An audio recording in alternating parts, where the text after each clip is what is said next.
Good to have you along for this Sunday, November 23rd, 2025. We welcome you into Fox 5's On the Hill.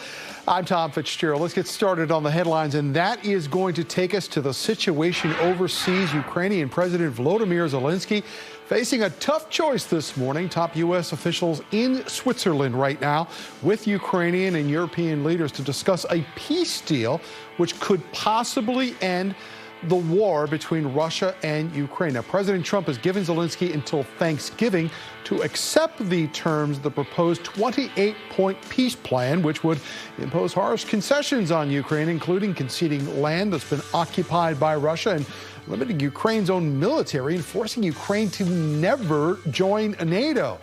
Well, senators on both sides of the aisle have criticized the plan, saying it rewards Russia for its aggression in starting the war. President Trump says this weekend it was not his final offer, but European leaders have voiced major concerns about this plan. Back here at home, President Trump now saying he would like to see Representative Marjorie Taylor Greene return to politics at some point after she announced that surprise resignation this week from Congress. His latest comments come after he posted on Truth Social that, quote, Marjorie went bad, unquote. Called her a traitor for supporting the bill to release the Epstein files. Greene had been a close ally of President Trump for years. She says her last day will be on January 5th. Meanwhile, President Trump's Oval Office meeting with newly elected mayor of New York City, Zohran Mamdani, well, it went a lot better than a lot of folks expected this week. After trading insults for months, the two showed no signs of that in the Oval Office. Putting aside their differences, President Trump said he would work with Mamdani and says he looks forward to offering affordability for New Yorkers. And that brings us to our first topic this morning, affordability and the cost of living. They are hot topics right now. And this week, the good news and the bad news on the economy got a little bit confusing. The September jobs report showed 119,000 jobs added, but the unemployment rate ticked up to 4.4%, the highest since October of 2021. We want to welcome back in Heather Long. She is now the chief economist with Navy Federal Credit Union. Heather, good to see you as always. Sort this out for us, because you look at one set of numbers, Heather, it looks like good news. You look at other set of numbers, it doesn't seem so good. So what's the truth here? Well, Tom, I think the big takeaway from the September jobs report is the job market actually looked a little bit worse than we realized this summer. There were layoffs in June and August. And what we saw in September is it didn't get worse, but it didn't get much better. As you mentioned, the unemployment rate ticked up to 4.4%. That was because more people were looking for jobs, and they're still not finding them in this low hire environment. The good news was 119,000 jobs were added, but if you look, over 75% of those jobs added came in just two sectors, healthcare and hospitality, mainly restaurants. Mm-hmm. If you were looking for a job in a lot of other sectors, you are still out of luck. Manufacturing is laying people off, same with transport and warehouse, and same with a lot of white-collar jobs in the professional and business services. So that's that frustration you see on Main Street. Heather, a lot of the things that we've known over the years seem to be getting turned on their heads right now. For example, the stock market likes certainty. They like a definite answer about things. So why is the stock market right now hitting, these highs despite inflation and the low consumer sentiment out there? Yeah, it's a great question. I get that almost every day. I think the answer is really straightforward. This economy, and particularly the stock market, is so driven at the moment by this AI boom. So anything related to tech or even the financial sector is doing well. And they're also getting a boost in the stock market from declining interest rates and from the high-end consumer. Tom, basically the new dividing line in America is $170,000 a year. People who are earning more than $170,000 a year are doing well, really thriving, spending a lot, buying those platinum credit cards. And people who are below that line are struggling a lot. They're really feeling the rising costs and affordability challenges. You can see fewer people shopping at Target or Chipotle, some of these middle-class staples. So that's really the dividing line. So Heather, what's the politics of all this? Because, throughout his real estate career, now his political career, the president has always been a promoter. He's been promoting the idea that the economy is in great shape right now. Some of these consumer numbers and some of the data is showing otherwise. So is the economy helping or hurting the administration right now? It's tricky for them because there is this boom, this AI boom going on, and that's generating these wonderful growth numbers. But a lot of Americans are not feeling it. They're feeling the affordability challenges, and they're feeling the layoffs in sectors like manufacturing and transport and warehouse. So I think the challenge for the president as he heads into 2026 is to really, how can he help more Americans feel this AI boom that's going on right now? And I really would love to see him. He's so good at real estate. I would love to see him focus on housing. How can we build more housing in America? That is what is desperately needed right now. Heather Long joining us from the Navy Federal Credit Union this morning. Heather, always a pleasure to speak with you. We thank you so much. Happy Thanksgiving. You as well, my friend. When we come back, D.C. Council Chair Phil Mendelson is here live this morning. He says the crime bills that Congress just passed targeting D.C. will make the district less safe. We'll sit down with the chair right after the break. Welcome back to Fox 5's On the Hill this morning. We want to turn now to the District of Columbia. This is one of those instances where Congress and the local D.C. government converged this week. The National Guard troops, are they going to be moving out of the district this week? A federal judge ordered the Trump administration to end that troop deployment. The 2,000 troops have been in D.C. for nearly 3 months now when President Trump declared that crime emergency. Plus, crime in D.C. was the focus of a House vote this week in Congress. Lawmakers there passed crime bills that eliminates D.C.'s cashless bail system and made changes to police oversight. Some lawmakers spoke out this week. President Trump is obsessed with trying to run Washington, D.C.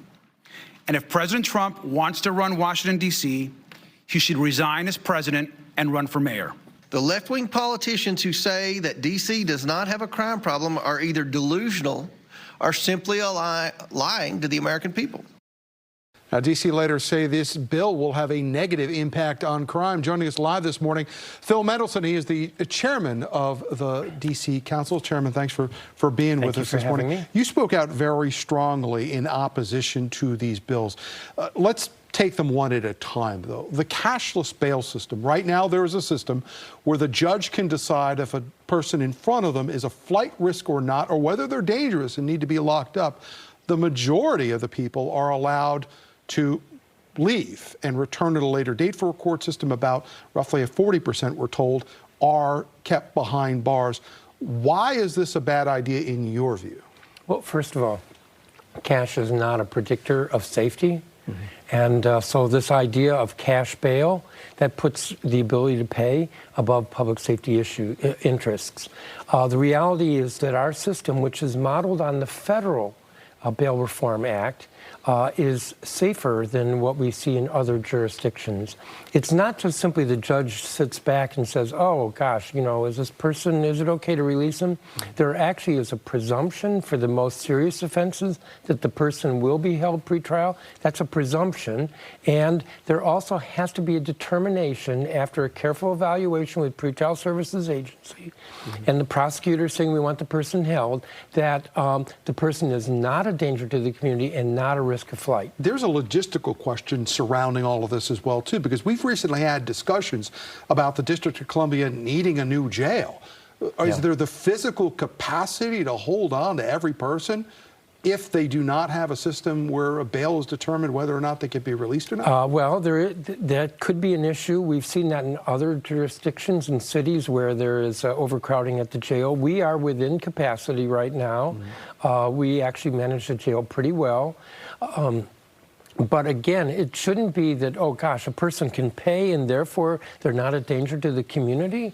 No. And as I said, the numbers bear out that we actually have less reoffending for folks who are out pending trial than in other jurisdictions, because there really is a due process, strong determination with both sides arguing before the judge whether the person is a risk of flight or a danger to the community. Talk to me about these police reforms. A lot of them went in after the George Floyd protests. Yes. The police union supports this move by House Republicans. They deal with things like rules on body cameras, accountability, pursuit, also accountability for officers.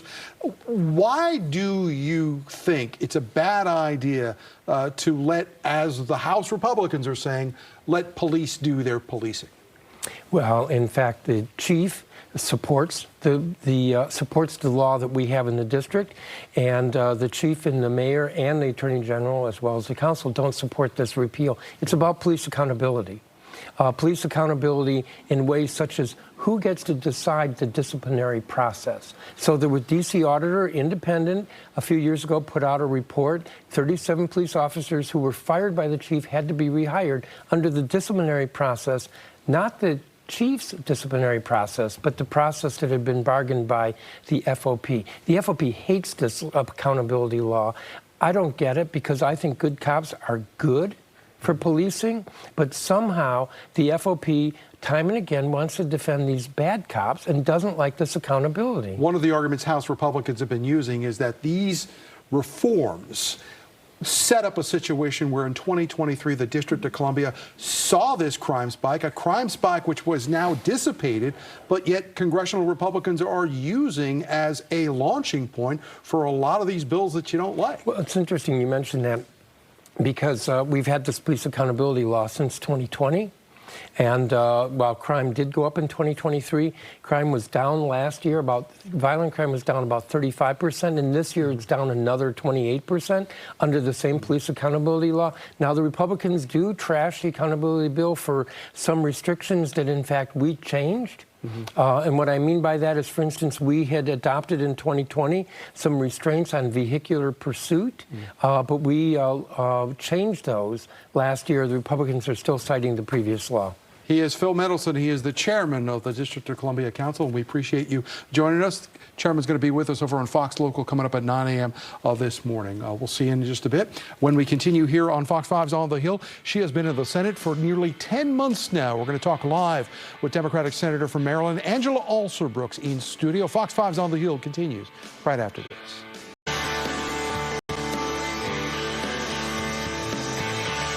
Welcome back to Fox 5's On the Hill this Sunday. You know, the Epstein files look like they are finally going to be released. Democrats are also calling for Health Secretary RFK Jr. to step down, and there's been a big battle of removing the FBI headquarters to Maryland. These are just a few of the topics we want to sit down and talk with Maryland's U.S. Senator Angela Alsobrooks. Thank you for being here with us, Senator. Thank you so much. I want to start with this Epstein file stuff because wherever you go, people are talking about this.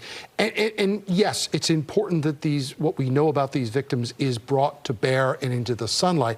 But also, there's a core element of this, of people not trusting what they're told by the government at times, too. So what is the reality of this as far as getting this information out, and what will this prove to people if it is? Well, you know what? So first of all, let's level set. What we're talking about here are victims. Many of these victims are children. These are many young girls, 14, 15-year-old children who have been victimized by people in power. And what we have demanded and what it requires is that we release all of this information and give these victims the opportunity to have justice. Who protects pedophiles? But let's ask about that. And when I talk to people about this, I also hear something else. I hear that to them, a lot of people I've spoken to say this is an example to them of a two-tier justice system. That if you were in one group of people, that you would be prosecuted and brought to justice. But if you're in another group, you might wind up in a file somewhere that, you know, heaven and earth has to be moved to get it out to the public. You know what? And I think that's a fair concern. You know, I'm a former prosecutor, and I spent 13 years in a courtroom. And I believe, like everyone else, that we should have transparency, that these victims deserve to have their day and to have justice. And you know what? We're asking, just release the information. And I think I'm seeing, and I'm really happy to see that we have both Republicans and Democrats together in the House. For the first time, we've seen this kind of unanimous action to say that we do not want to protect pedophiles. We want people who have victimized children to come into the daylight. I don't care whether these folks are Democrats, Republicans, or unaffiliated who are in these files. We want the information released. It was a rare moment of bipartisanship, and that's all been too rare this past year. I want to ask you about a call you made this week for Robert F. Kennedy Jr., Secretary of Health, to step down. He's been a very controversial figure on a lot of fronts. Why do you think, not even a year into this administration, that it's time for him to go? Well, to be clear, I called on RFK Jr. to step down or be fired many months ago in May. when I realized that he was causing the American people to be less safe. He is systematically dismantling the public health system in our country, and his leadership is very dangerous. There was a change to a healthcare government website this past week, which linked vaccine to autism, which has been previously discounted widely. Does that give you cause for concern that some of the things that RFK Jr. had said during his confirmation hearings about being in a public versus a private role are not coming, that private comments and opinions are making their way into official government documents? Oh, absolutely. I was unfortunately a part of that confirmation hearing and heard him make many, many misstatements there, including the fact that he would not try to overturn that vaccination board. And he made other comments. But what we've seen him do instead is to put up this website that is misleading, that will cause parents at the height of vaccine, this is where we get flu vaccines and COVID vaccine, to distrust the science. This is a guy who has no background in medicine or science, who will cause children to be sick and some of them to die. And it should be of concern. I saw Chair Cassidy has expressed his concern because he's a doctor. And the Hippocratic Oath says, do no harm. And RFK Jr. is doing great harm to our children and to our families in our country. Senator Cassidy is a Republican as well, too. Senator Alsobrooks is going to continue with us just after the break. We've got much more coming up here on Fox 5's On the Hill. We'll be right back after this.